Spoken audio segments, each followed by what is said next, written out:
반갑습니다. 에베소서를 통해서 배우는 슬기로운 가정생활 세 번째 시간입니다.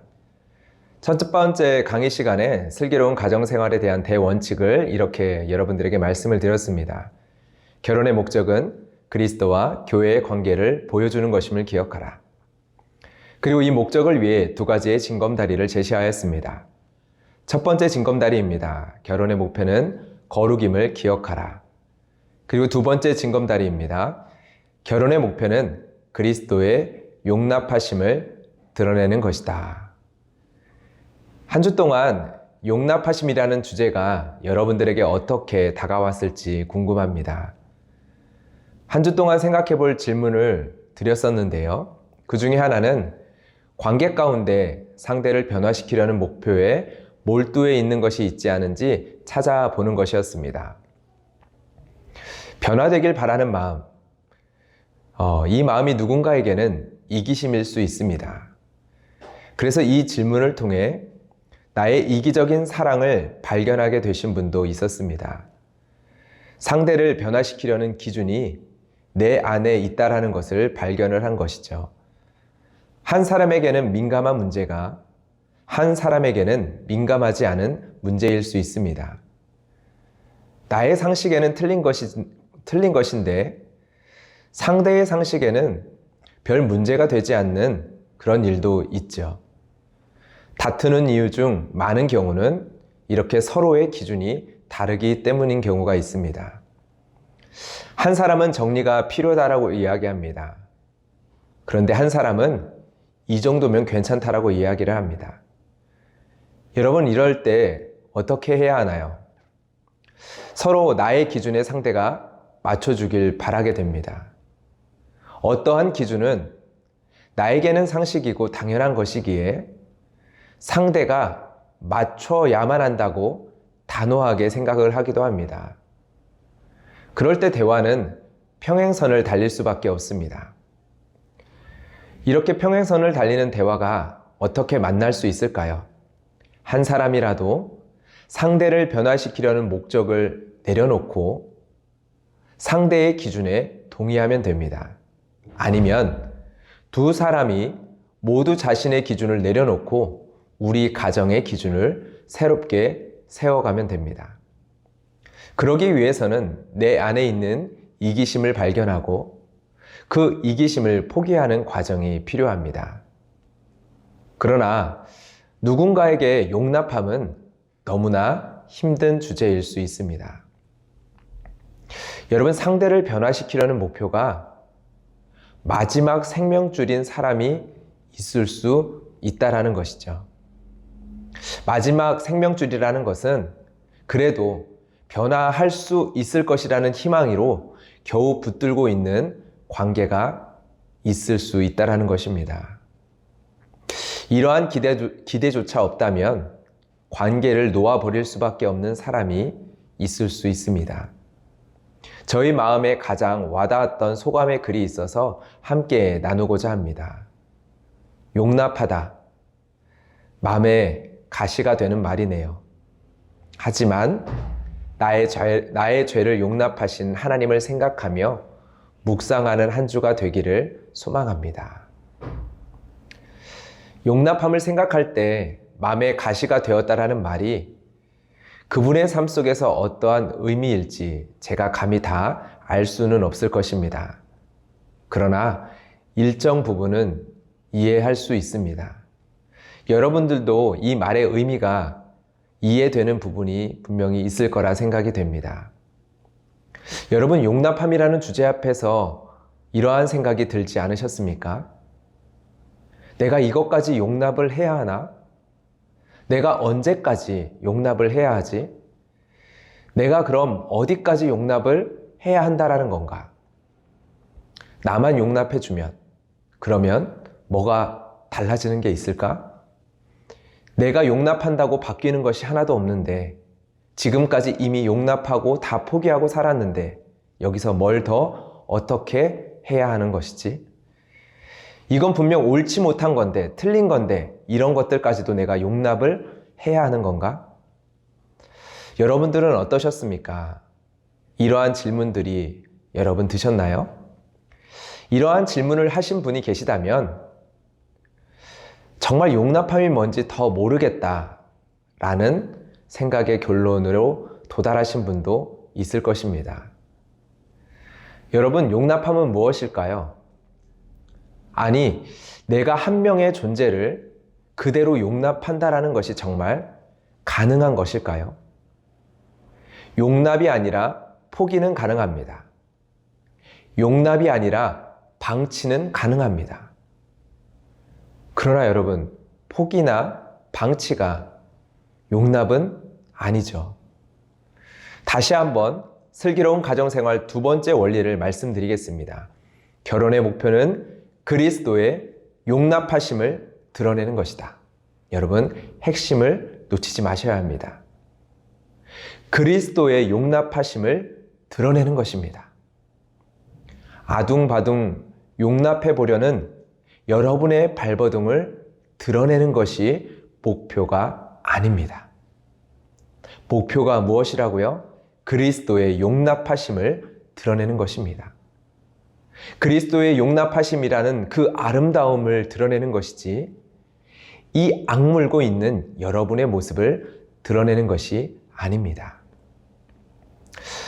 어떻게든 하나님의 말씀에 순종하고자 결단하고 순종하는 행동은 너무나도 귀하고 아름다운 것입니다. 이러한 순종을 비하하여 말하려고 하는 것은 결단코 아닙니다. 한 주간 아둥바둥 어떻게든 하나님의 말씀이니 순종하려는 행동이 있었다면 하나님께서는 여러분을 격려하시며 응원하셨을 것입니다. 순종은 하나님 앞에 가장 아름다운 여러분이 보이는 모습입니다. 여러분, 그러나 나의 용납함의 그릇을 보여주는 것이 목표가 아닙니다. 나의 용납함의 그릇이 얼마나 되는지를 보여주는 것이 목표가 아니라 그리스도의 용납하심을 드러내는 것입니다.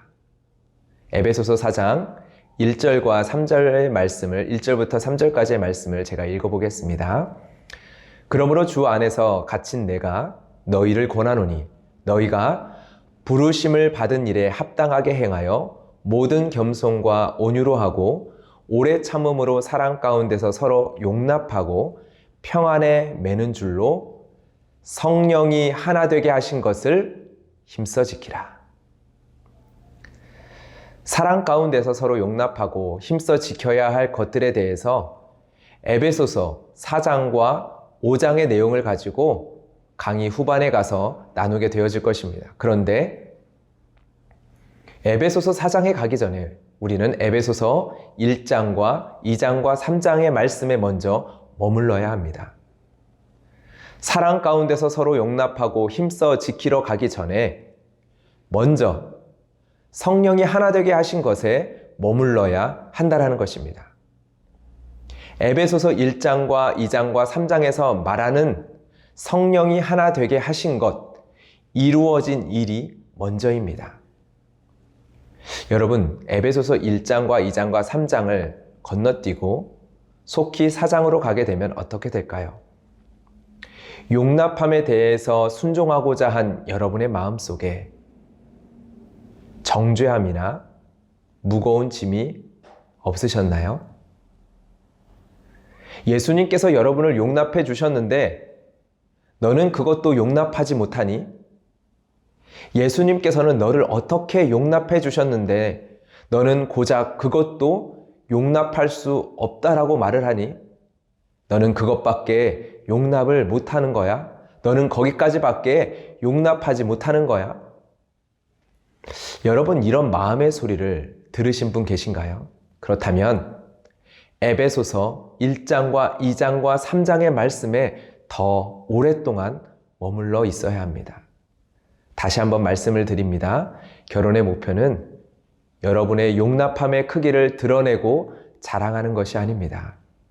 결혼의 목표는 그리스도의 용납하심을 드러내는 것입니다. 여러분, 이 둘을 구분하는 방법은 간단합니다. 여러분 안에 그리스도의 용납하심이 아름답게 고백이 되십니까? 아니면 여러분의 용납하지 못함에 대한 정죄감을 느끼고 계십니까? 스스로에 대한 자책과 분노와 좌절만이 남아 계십니까? 나무는 그 열매를 통해서 알 수 있습니다. 여러분의 용납함의 크기를 자랑하고자 했다면 여러분은 당연히 썩은 열매를 낼 수밖에 없습니다. 왜냐하면 우리 안에서는 선한 것이 없기 때문이죠. 여기에서 예수님이 말씀하신 선한 사마리아인의 비유를 살펴보는 것이 유익할 것 같습니다. 여기에 자신의 용납함의 크기를 자랑하려고 했었던 한 사람이 나오기 때문이죠. 누가복음 10장에서 예수님께서는 선한 사마리아인에 대한 비유를 말씀을 하시는데 이 비유를 말씀하신 이유는 한 율법 교사의 질문 때문이었습니다. 한 율법 교사가 예수님을 찾아옵니다. 그리고 예수님을 시험할 목적으로 무엇을 하여야 영생을 얻습니까? 질문을 합니다. 무엇을 하여야 영생을 얻습니까? 여러분, 우리의 생각과 비슷하지 않습니까? 무엇을 하여야 거룩을 이룰 수 있습니까? 내가 어떻게 해야 거룩이라는 목표를 이룰 수 있습니까? 예수님께서는 율법 교사에게 질문으로 대답을 합니다. 율법에 무엇이라 기록되었으며 너가 어떻게 알고 있는지를 묻습니다. 이에 율법 교사는 이렇게 대답합니다. 내 마음을 다하고 목숨을 다하고 힘을 다하며 뜻을 다하며 주 너의 하나님을 사랑하고 또한 내 이웃을 내 자신같이 사랑하라 하셨습니다. 예수님께서는 이 율법교사의 대답에 옳다 말씀하십니다. 그리고 이를 행하라 그러면 살리라 말씀하시죠. 그런데 그때 이 사람이 자기를 옳게 보이려고 예수님께 이러한 질문을 합니다. 내 이웃이 누구입니까? 성경은 이 질문을 한 목적에 대해서 자기를 옳게 보이려고 라고 분명하게 밝히고 있습니다. 여러분, 그렇다면 무슨 의미인가요? 내 이웃이 누구입니까? 어디까지가 내 이웃입니까? 지금 자신의 용납함의 크기를 자랑하려고 하는 것입니다. 어디까지가 내 이웃입니까? 나는 이미 사랑하고 있습니다. 나는 이미 이 말씀을 순종하고 지키고 있습니다. 그러니 얼마든지 말씀해 주세요. 내 이웃이라 정해 주시면 얼마든지 사랑할 수 있습니다. 여러분, 우리와 동일하지 않습니까? 내가 어디까지 용납하면 됩니까? 여기까지입니까? 예, 해보이겠습니다. 할 수 있습니다. 어디까지가 이웃입니까? 예, 해보겠습니다. 참 비슷합니다. 여기에 대한 예수님의 대답이 선한 사마리아인의 비유입니다. 예수님의 대답이 율법 교사에게는 매우 충격적이었다는 것을 우리는 이해할 필요가 있는데요. 왜냐하면 당시 유대인들에게 사마리아인은 이방인이었습니다. 이방인으로 여겼다라는 것은 개와 돼지와 같은 부정한 존재들로 여겼다라는 것입니다. 유대인들에게 이방인은 결코 이웃의 범주 안에 들지 않았습니다. 원수와 같은 존재들, 개와 돼지와 같은 부정한 존재들, 심지어는 지옥의 땔감으로 사용하기 위해 창조된 존재, 이것이 이방인들 그리고 사마리아인들에 대한 유대인 율법 교사들의 인식이었습니다. 그런데 예수님께서는 사마리아인이 강도 만난 유대인을 구해주고 보살펴준 이야기를 합니다. 비유이죠. 그리고 뭐라고 이야기합니까? 이렇게 질문합니다. 누가 강도 만난 자의 이웃이 되겠느냐? 여러분, 당연히 사마리아인입니다. 비유 속에서 강도 만난 사람을 도와준 유일한 사람은 사마리아인 밖에 없습니다. 그러나 율법 교사는 사마리아인이라는 말을 꺼내지 않습니다. 대신에 이렇게 이야기하죠. 자비를 베푼 자니이다. 현실에서는 말도 안 되더라도 비유의 이야기상으로는 강도 만난 유대인을 도와준 사람은 사마리아인입니다. 그런데 그렇게 말하면 율법교사 입장에서 말도 안 되는 말을 하게 되는 것입니다. 강도 만난 유대인의 이웃은 개, 돼지만도 못한 지옥의 땔감으로 창조된 사마리아인입니다. 이렇게 말도 안 되는 말을 언급하기 싫은 것입니다. 그래서 그는 자비를 베푼 자니이다 라고 표현을 합니다. 예수님께서 이어서 이렇게 말씀하십니다. 너도 이와 같이 하라. 여기서 예수님의 말씀이 무슨 뜻일까요? 너도 이와 같이 하라. 자비를 베풀라는 말입니까? 아닙니다. 자비는 당연히 베풀어야 할 것입니다. 내 이웃을 내 자신같이 사랑하라가 율법이지 않습니까? 자비를 베푸는 것은 당연히 이 안에 포함된 내용입니다. 그런데 율법 교사의 질문이 무엇이었습니까? 누가 이웃입니까? 라는 것이었죠. 율법이라는 테두리 안에서 유대인만이 이웃이라는 허물어지지 않는 높은 담을 세우고 있습니다. 그리고는 자신은 이웃이 누군지 딱 정해 주시면 얼마든지 내가 용납할 수 있는 사람이라는 것을 보여줄 것처럼 예수님께 묻습니다. 여기에 대한 예수님의 대답이 이것입니다. 너도 이와 같이 하라. 율법으로 유대인과 이방인을 갈라놓은 그 담을 허물어 버리라라는 것입니다. 선한 자비를 베풀라가 초점이 아니라 율법을 뛰어 넘으라는 것이 핵심입니다. 여러분, 근데 도대체 이게 가능합니까? 적용을 해볼 수 있을지 모릅니다.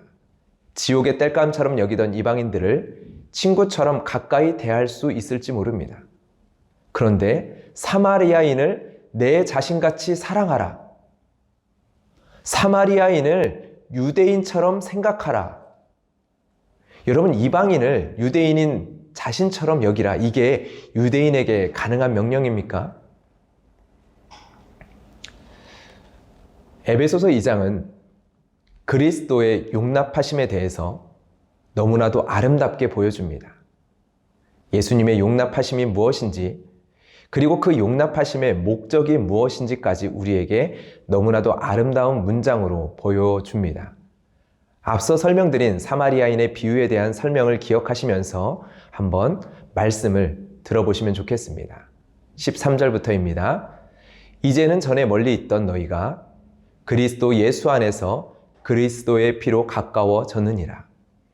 그는 우리의 화평이신지라 둘로 하나를 만드사 원수된 것 곧 중간에 막힌 담을 자기 육체로 허시고 법점으로 된 계명의 율법을 폐하셨으니 이는 이 둘로 자기 안에서 한 새 사람을 지어 화평하게 하시고 또 십자가로 이 둘을 한 몸으로 하나님과 화목하게 하려 하심이라. 원수된 것을 십자가로 소멸하시고 또 오셔서 먼 데 있는 너희에게 평안을 전하시고 가까운 데 있는 자들에게 평안을 전하셨으니 이는 그로 말미암아 우리 둘이 한 성령 안에서 아버지께 나아감을 얻게 하려 하심이라.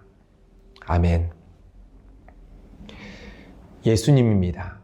예수님께서 유대인과 이방인 사이에 있는 막힌 담을 자신의 육체로 허무셨습니다. 법조문으로 된 계명의 율법을 폐하셨습니다. 그리고 자기 안에서 예수 그리스도 안에서 한 새 사람을 만드셨습니다. 원수되었던 둘이 한 성령 안에서 아버지께 나아감을 얻게 되었습니다. 이것이 성령이 하나 되게 하신 것입니다. 무엇을 하여야 영생을 얻습니까? 아닙니다. 이웃이 누구입니까? 내가 얼마든지 사랑하여 율법을 이룰 수 있습니다. 그것도 아닙니다. 여러분은 그리스도 안에서 하나가 되었습니까? 아니면 하나를 이루어 가시겠습니까? 하나를 이루어 가는 것이라면 우리는 우리의 힘으로 도달할 수 없는 목표를 세운 것입니다. 결단코 그 목표는 이룰 수 없을 것입니다. 도리어 그 목표 때문에 여러분은 숨막혀 죽어가게 될 것입니다. 여러분의 마음은 죄책감과 무거운 짐으로 짓눌리게 될 것입니다. 여러분의 용납함의 크기를 자랑하려다가 여러분은 무거운 짐에 짓눌려 버리고 이내 포기해 버릴 것입니다. 우리가 이루는 것이 아닙니다. 우리는 성령이 하나 되게 하신 것을 지켜내는 것입니다. 우리는 성령이 하나 되게 하신 것을 지켜내는 것입니다. 지켜내는 방법에 대해서는 다음에 다루게 될 것입니다. 에베소서는 4장부터 자라남에 대해서 다루고 있는데요. 4장의 이후의 말씀들을 살피면서 우리는 이 부분을 살펴보게 될 것입니다. 4장 15절에 이런 말씀이 있습니다. 범사에 그에게까지 자랄지라 그는 머리니 곧 그리스도라. 자람의 과정이 필요합니다. 성장이 필요합니다. 그러나 그 전에 1장과 2장, 3장 그리스도 예수께서 이루신 일을 다루고 있습니다. 나에게 이루어진 일을 다루고 있습니다. 예수 그리스도의 용납하심을 통해 여러분은 하나가 되었습니다. 질문해 보겠습니다. 여러분은 예수님과 하나가 되었습니까? 아니면 아직은 하나가 아닙니까? 아직 부족하십니까? 에베소서 2장 5절의 말씀입니다. 허물로 죽은 우리를 그리스도와 함께 살리셨고 너희는 은혜로 구원을 받은 것이라. 여러분은 예수님의 용납하심 안에서 그분과 하나가 되었습니까? 아니면 아직 멀었습니까? 에베소서 2장 6절의 말씀입니다. 또 함께 일으키사 그리스도 예수 안에서 함께 하늘에 앉히시니. 여러분은 그리스도 예수 안에 용납되었습니다. 동일선상에서 질문하겠습니다. 여러분의 배우자는 그리스도 예수 안에서 용납되었습니까? 예라고 대답하셨다면 이어서 대답해 보십시오. 그리스도 예수 안에서 여러분과 여러분의 배우자는 하나입니까? 예. 그리스도 예수 안에서 여러분과 여러분의 배우자는 하나입니다. 우리는 교회 안에서 서로를 형제 자매라고 부릅니다. 그리고 주 안에서 우린 하나라는 표현을 사용을 하기도 합니다. 그런데 주 안에서 하나됨이 가장 실제적으로 경험되고 체험이 되고 누려지는 것은, 그렇게 계획된 하나님께서 제정하신 것은 바로 가정이고 가정 안의 부부의 관계입니다. 여러분은 배우자와 하나이십니까? 에베소서 2장 14절의 말씀입니다. 그는 우리의 화평이신지라 둘로 하나를 만드사 원수된 것 곧 중간에 막힌 담을 자기 육체로 허시고. 우리는 분명히 예라고 대답해야 합니다. 여러분, 나의 용납함으로 배우자를 담아낼 수 없습니다. 내가 그리스도의 용납하심 안에 거하는 것입니다. 그리고 나 같은 자가 그리스도의 용납하심 안에 거하고 있는 것처럼 나의 배우자도 그리스도의 용납하심 안에 거하는 것입니다. 그리스도의 용납하심 안에서 우리가 하나인 것입니다. 다시 한번 말씀드리고 싶습니다. 여러분의 사랑이 결혼을 지켜내는 것이 아닙니다. 여러분의 사랑의 감정이 결혼을 지켜낼 수 없습니다. 더더욱 여러분의 용납함으로 결혼을 지켜낼 수 없습니다. 여전히 서로를 용납함이 버겁고 어렵게 다가오는 분이 계실 수 있습니다. 그러나 나를 용납하신 그리스도 예수 안에서, 나의 배우자를 용납하신 그리스도 예수 안에서 우리는 하나입니다. 이 사실이, 이 약속이, 이 언약이, 이 말씀이 우리의 가정을 지켜내는 것입니다.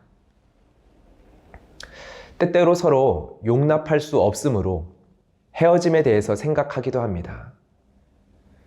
어떤 분들의 이야기를 들으면 그것을 어떻게 참아오고 견뎌왔냐고, 어떻게 그 가시들을 감당하며 버텨올 수 있었냐고 반문하게 되는 경우가 있습니다.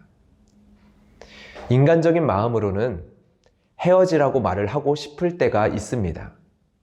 더 이상 자신을 상처를 주는 그 자리에 방치하지 말라고, 놓아두지 말라고 말하고 싶을 때가 있습니다. 그러나 이 자리에서 드려야만 하는 말씀이 있습니다. 당신의 그 모습, 지금의 그 전부가 그리스도 예수 안에서 용납되었습니다.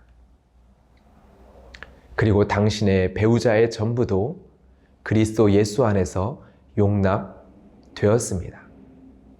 당신 안에 설령 용납할 수 없을지라도 그리스도 예수 안에서는 이미 용납되었습니다. 여러분이 된 것처럼요. 아마도 눈앞의 문제가 크다면 우리는 즉시로 이런 대답이 나올 수 있습니다. 좋습니다. 알고 있습니다. 그런데 이 문제는요. 이 문제 때문에 지금 숨 막혀 죽겠는데, 이 문제가 여전히 우리 둘 사이에 놓여져 있는데, 이 문제는요. 여기에 대한 대답은 이것입니다. 여러분은 용납할 수 없어 포기할지언정 여러분을 용납하신 그리스도 예수는 포기하시지 않습니다. 여러분이 용납할 수 없어 피하고 방관할지언정 그리스도 예수 안에서 당신의 배우자는 결코 방관되지 않습니다. 너희가 성령 안에서 하나님이 거하실 처소가 되기 위하여 그리스도 예수 안에서 함께 지어져 가느니라. 그리스도 예수의 용납하심은 결단코 그분의 거룩하심을 드러내실 것입니다. 여러분의 용납과 사랑은 한계가 있지만 그분의 용납과 사랑에는 한계가 없습니다. 중요한 것은 그분 안에 있느냐, 그분 밖에 있느냐는 것입니다. 그리고 예수님의 용납하심은 포기와 방치가 아닌 반드시 결단코 그분의 거룩하심을 드러내는 방향으로 나타내게 될 것입니다. 나의 배우자가 신앙이 없다라면 어떻게 해야 할까요? 믿음의 소망으로 바라보시면 됩니다. 저 천국에서 하나님 아버지의 품 안에 함께 손을 잡고 마주하고 있을 모습을 바라보십시오. 믿음의 저 천국에서의 소망을 바라보며 우리는 대답할 수 있습니다. 그리스도 예수 안에서 여러분과 배우자는 하나입니까? 예, 하나입니다. 여러분, 이 소망으로 끝까지, 그때까지 인내함으로 나아가시기를 주님의 이름으로 축복합니다. 여러 이유로 사별을 하신 분에게도 동일한 믿음의 소망으로 말씀을 드리고 싶습니다. 여전히 여러분은 그리스도 예수 안에서 하나이십니다. 여전히. 천국에서는 장가도 가지 않고 시집도 가지 않는다라고 예수님께서 말씀하셨습니다. 저 천국에는 부부의 관계가 없습니다. 왜냐하면 모형, 그림자가 아닌 실체만이 있을 것이기 때문입니다. 그 말은 저 천국에서는 더 온전한 하나됨을 누리게 될 것이다라는 것입니다. 그래서 우리는 더 큰 설렘과 더 큰 기대함을 가지고 소망할 수 있습니다. 그리스도 예수 안에서 여러분은 여전히 그분과 여러분의 배우자와 하나입니다. 여러분, 때때로 서로 용납할 수 없으므로 헤어짐을 경험하기도 합니다. 서로를 용납할 수 없는 서로에게 가시에 찔려 서로가 피 눈물을 흘리다가 헤어짐을 선택을 하기도 합니다. 그런 분이 계시다면 말씀을 드리고 싶은 것이 있습니다. 여러분은 여전히 예수 그리스도의 용납하심 안에 거하고 있습니다. 예수 그리스도 안에서 여러분은 변함없이 교회의 하나됨을 누릴 수 있습니다. 부부됨의 실체인 교회 안에서 예수 그리스도 안에서 하나됨을 누릴 수 있습니다. 그리고 변함없이 여러분의 배우자도 예수 그리스도 안에서 그분의 용납하심 안에 거하고 있습니다. 나는 용납할 수 없었을지라도, 그래서 나는 헤어짐을 선택했을지라도 예수 그리스도의 용납하심 밖으로 던져질 수는 없습니다. 세 번째, 슬기로운 가정생활의 원리를 이렇게 여러분들에게 말씀을 드리겠습니다. 나는 온전히 용납할 수 없는 자임을 기억하라. 나는 온전히 용납할 수 없는 자임을 기억하라. 이것입니다. 제가 이 시간 간절히 여러분들을 위해 기도하고 싶은데요. 이 기도는 사도 바울의 기도이며 성령 하나님께서 여러분들을 위해서 도우시는 기도의 내용입니다. 사도 바울이 1장 17절부터 19절에 이렇게 기도하고 있습니다. 우리 주 예수 그리스도의 하나님, 영광의 아버지께서 지혜와 계시의 영을 너희에게 주사 하나님을 알게 하시고 너희 마음의 눈을 밝히사 그의 부르심의 소망이 무엇이며 성도 안에서 그 기업의 영광의 풍성함이 무엇이며 그의 힘의 위력으로 역사하심을 따라 믿는 우리에게 베푸신 능력의 지극히 크심이 어떠한 것을 너희로 알게 하시기를 구하노라. 이 시간 아버지께서 지혜와 계시의 영을 여러분들에게 주시사 마음의 눈을 밝히시기를 간절히 기도합니다.